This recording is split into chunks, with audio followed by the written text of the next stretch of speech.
இன்றே டவுன்லோட் செய்து உங்கள் ஃபேவரட் ஷோக்களை என்ஜாய் பண்ணுங்க. என்ன ஐலி, சிவாவை இன்னும் காணோம்? இல்ல நீ வந்துருவாரு. எப்போ வருவான்? நீ முதல்ல அவனுக்கு கால் பண்ணி சீக்கிரமா வர சொல்லு. உங்களுக்கு முதல்ல சடங்கு முடிச்சிட்டு தான் கபிலனுக்கும் ரித்திகாவுக்கும் சடங்கு பண்ண முடியும்.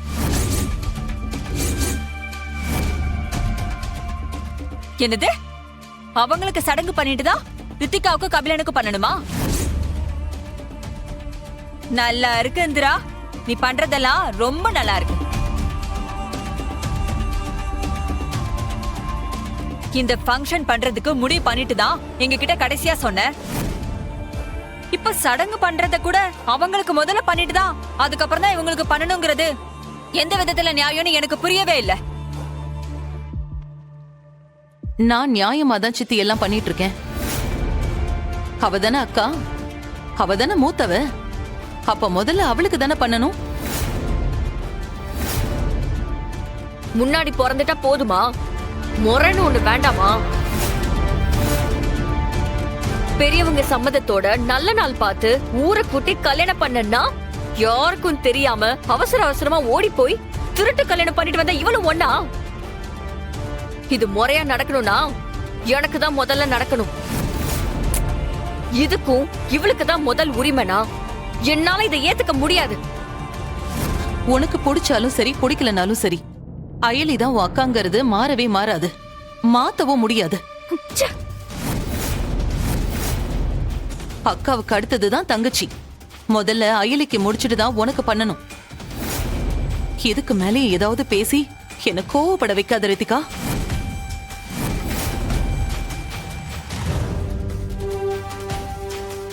நீயும் சிவாவும் உண்மையாவே கல்யாணம் பண்ணிக்கிட்டீங்களா இல்ல வேற யாரையாவது ஏமாத்துறதுக்காக இப்படி நடிச்சிட்டு இருக்கீங்களா?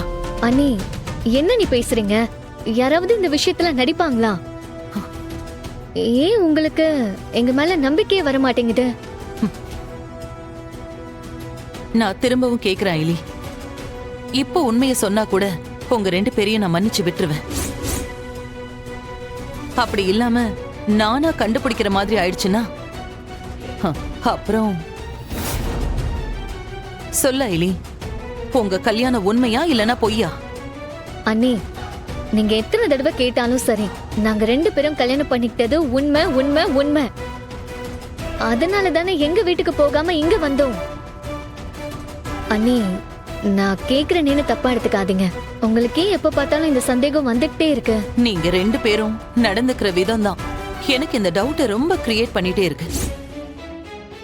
உங்களை பார்த்தா புருஷன் பொண்டாட்டி மாதிரி தெரியவே இல்ல. நீங்க அப்படி நடந்துக்கிறதும் கிடையாது. நாங்க என்ன அண்ணி பண்ணோம்? நாங்க எப்பவும் போலதானே இருக்கோம். சோ நீயும் சிவாவும் கோயில வச்சு கல்யாணம் பண்ணிக்கிட்டீங்க, அப்படிதானே? ஆமா அண்ணி. அப்படின்னா அந்த டேட்ல அந்த கோவில்ல கல்யாணம் பண்ணிக்கிட்டவங்க லிஸ்ட்ல உங்க பேர் ஏன் இல்ல?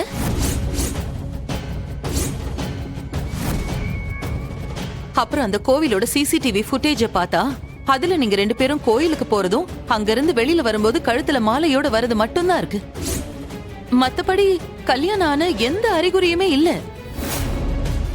அதுதான் எனக்கு இன்னும் புரிய மாட்டேங்குது. ஐயோ, என்ன இது? அண்ணி நம்மள எந்த அளவுக்கு விசாரிக்க ஆரம்பிச்சிருக்காங்க. நாம தான் அசால்ட்டா இருந்துட்டோமோ? ரொம்ப ஓவர் ஆக்டிங் பண்ணும்போதே நினைச்சேன் ஏதாவது மாட்டு போன. அதே மாதிரி நடந்துருச்சு. எப்படி சமாளிக்கிறதுன்னு தெரியலையே. ஃபங்க்ஷனை வச்சுட்டு இந்த நேரத்துல எங்க போயிட்டு வரீங்க? கால் பண்ணாலும் அட்டெண்ட் பண்ண வர மாட்டேங்கிறீங்க. சாரி ஐலி, நான் பைக் ஓட்டிட்டு வந்துட்டு இருந்தேனா, அதான் கால் அட்டெண்ட் பண்ண முடியல. சரி, நீ இப்போ எங்க போயிட்டு வர?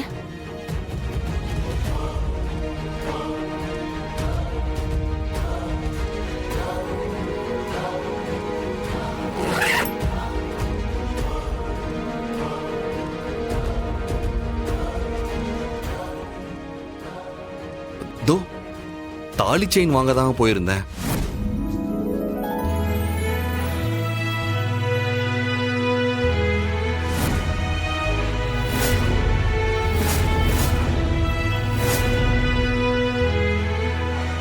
திடீர்னு நீங்க ஃபங்க்ஷன் அரேஞ்ச் பண்ணதுனால தான் நானும் அவசரமா இதை வாங்கிட்டு வர வேண்டியதா போச்சு.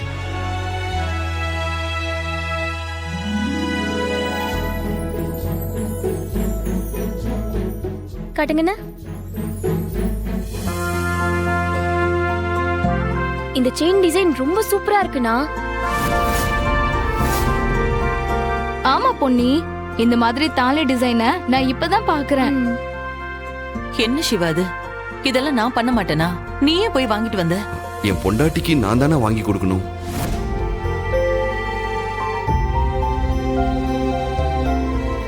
நீங்க இதை பண்ணுவீங்கன்னு எனக்கு நல்லா தெரியும்க்கா. இருந்தாலும் என் ஒய்ஃப் கழுத்துல முறையா போட போற தாலி செயின் நான் வாங்கி தந்ததா இருக்கணும்னு ஆசைப்பட்டேன். அதான்க்கா நானே போய் வாங்கிட்டு வந்தேன். சரி சரி, ஏற்கனவே டைம் ஆச்சு. நீ போய் ட்ரெஸ் மாத்திட்டு சீக்கிரம் ரெடி ஆயிட்டு வா.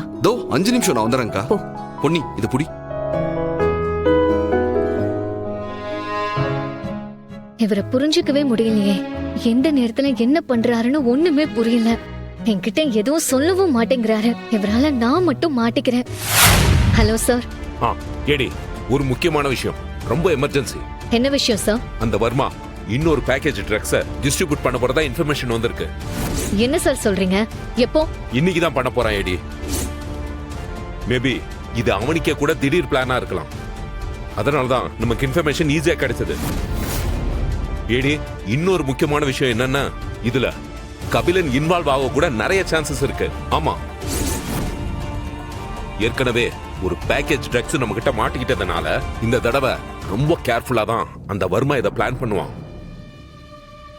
அதுக்கு அவன் கபிலனை யூஸ் பண்ணிக்க நிறைய சான்சஸ் இருக்கு. நீங்க உடனே கபிலனை ஃபோக்கஸ் பண்ண ஆரம்பிங்க. அவன் வீட்டை விட்டு கிளம்பிட்டா உடனே நீங்களும் கிளம்பி அவனை ஃபாலோ பண்ண ஆரம்பிச்சிடுங்க. Okay sir. இந்த தடவை அந்த வர்மாவை நம்ம எப்படியாவது பிடிச்சே ஆகணும். ஒருவேளை அந்த வர்மாவை பிடிக்க முடியலனாலும் கண்டிப்பா அந்த கபிலனையாவது பிடிக்கணும். கபிலனை பிடிக்கிறதுக்கு இது ஒரு நல்ல சான்ஸ் தான். ஓகே ஐடி, நீங்க கிளம்பிட்டு கால் பண்ணுங்க. Okay sir.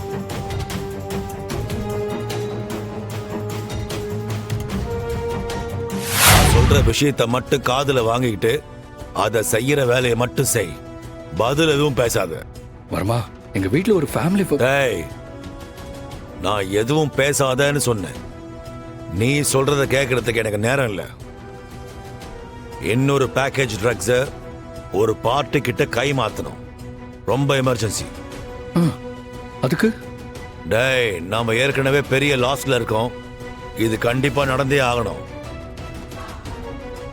அதே சமயம் இந்த விஷயம் போலீஸுக்கு இந்நேரம் லீக் ஆயிருக்கும். அதனால அவங்க ரொம்ப அலர்ட்டா இருப்பாங்க. வர்மா, அப்படி இருக்கும்போது அது எப்படி பண்ண முடியும்? இப்ப வர்மா, நம்ம தேவையில்லாம ரிஸ்க் எடுக்கிறோமா தோணுது. இது ரிஸ்க்ன்றதுனாலதான் இதுல உன்னை இறக்குறேன். இது எந்த பிரச்சனை இல்லாம நடக்கணும்னா அதுக்கு உன்னுடைய ரெப்புடேஷன் தான் யூஸ் பண்ணணும்.